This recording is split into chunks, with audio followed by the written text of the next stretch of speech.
Bonjour. Bonjour.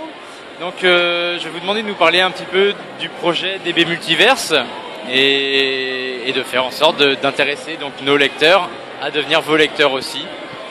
Très bien, DB Multiverse, c'est-à-dire Dragon Ball Multiverse, c'est un projet qui existe depuis facilement 5 ans maintenant. On est une grande équipe de fans de Dragon Ball, dessinateurs, auteurs et bien d'autres rôles, je vais vous parler après. Et notre but, c'est d'écrire notre propre histoire sur Dragon Ball, notre propre suite, mais aussi d'y retrouver tous les personnages qu'on aimait bien. C'est pour ça que ça s'appelle Multiverse, c'est parce que c'est une histoire basée sur de multiples univers dans lesquels tous les anciens méchants pourront revenir par le biais d'univers alternatifs. Comme ça, on n'a pas d'excuses à chercher, on a Cell, on a Freezer, on a toutes les sortes de boue, et tout plein de personnages alternatifs, nouveaux, comme par exemple le classique Sangoku qui serait resté méchant, parce qu'il était quand même venu à la base pour tuer tous les terriens.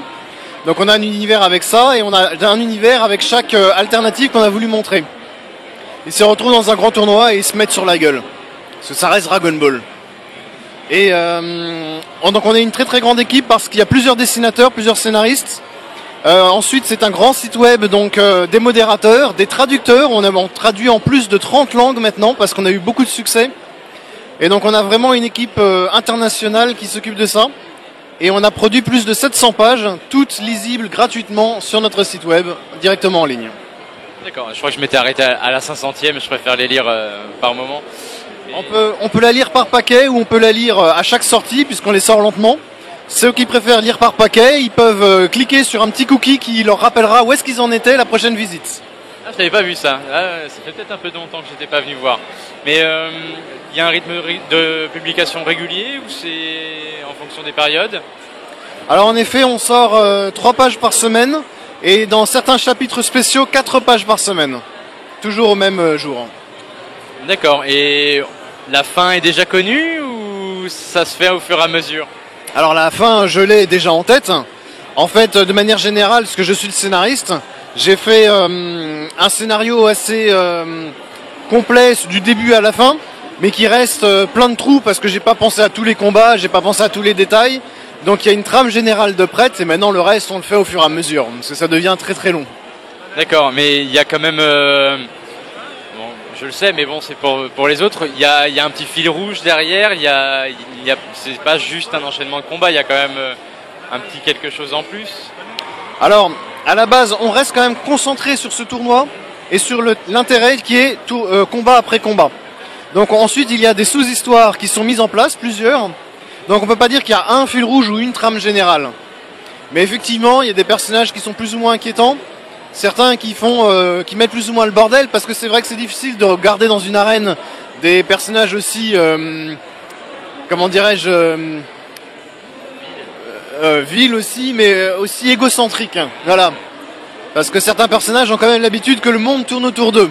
Par exemple, Majin Buu, qui, 100 mètres, qui a été le dieu de son univers pendant des années, il est du genre à avoir l'habitude que tout tourne autour de lui, et quand ça ne tourne plus autour de lui, ça ne va pas bien.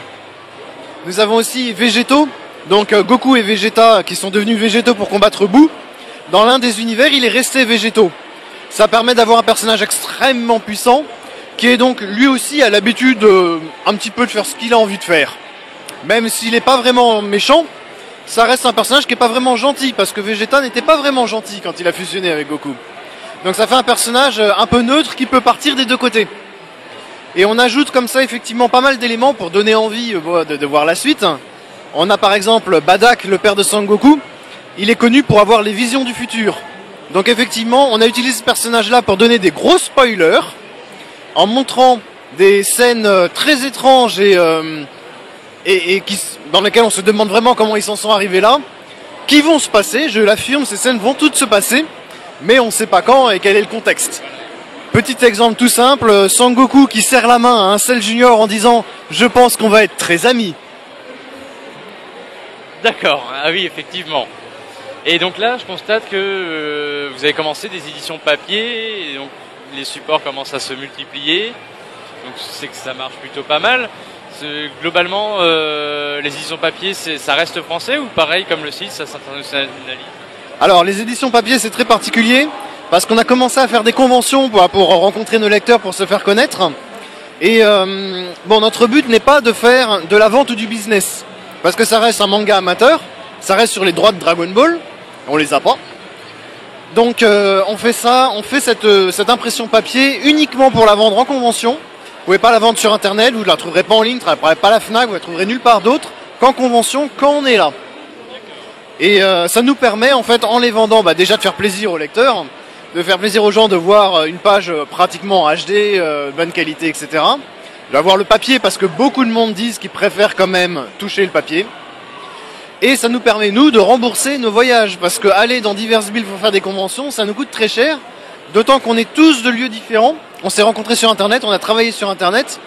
On est tous de lieux différents. Et il y a même des étrangers de l'équipe qui nous ont rejoints. À certaines Japan Expo, il y avait des Espagnols. Donc on a vraiment toute personne qui peut venir. Et évidemment, ça coûte cher en voyage. Donc ça nous permet de rembourser les voyages. Et évidemment, du coup, on ne le fait qu'en français parce qu'on fait des conventions françaises. Imprimer, ça coûte très cher et il faut en imprimer beaucoup pour que ça commence à valoir le coup. Donc on ne peut pas en plus se permettre de les imprimer dans notre langue parce que ça nous en ferait trop cher à chaque fois. Et en plus, vers la mise en page d'un fichier imprimé, c'est beaucoup de travail.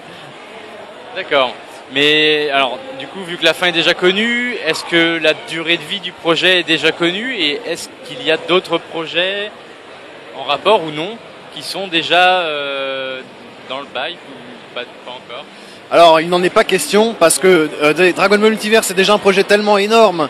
Parce qu'en plus de raconter le tournoi, on raconte aussi le passé des univers alternatifs. Et là, alors là, il y en a des kilos. On en a potentiellement pour une nouvelle saga Dragon Ball complète pour chaque univers. Donc ça, rien que pour ça, on a déjà beaucoup trop de travail pour se permettre de penser à quoi que ce soit d'autre. On en a encore pour des années. On est certain de continuer. L'équipe est très grande, donc même quand quelqu'un se démotive, c'est pas grave, d'autres le remplaceront. Et on va continuer pour longtemps, il y a encore largement de quoi faire. D'accord, très bien. Moi, je pense qu'on a fait le tour. Un dernier petit mot en particulier Eh bien, je vous propose de nous retrouver sur le site web. Vous cherchez dragonball-multiverse.com. Là-dessus, vous aurez beaucoup de lectures, d'autres visiteurs avec lesquels discuter dans les commentaires. Donc on remercie tous les gens qui continuent à nous lire et à nous motiver et grâce à qui on a pu fonder une équipe aussi grande et un projet aussi monstrueux que ce multiverse. Parfait. Merci et encore félicitations. Merci à vous.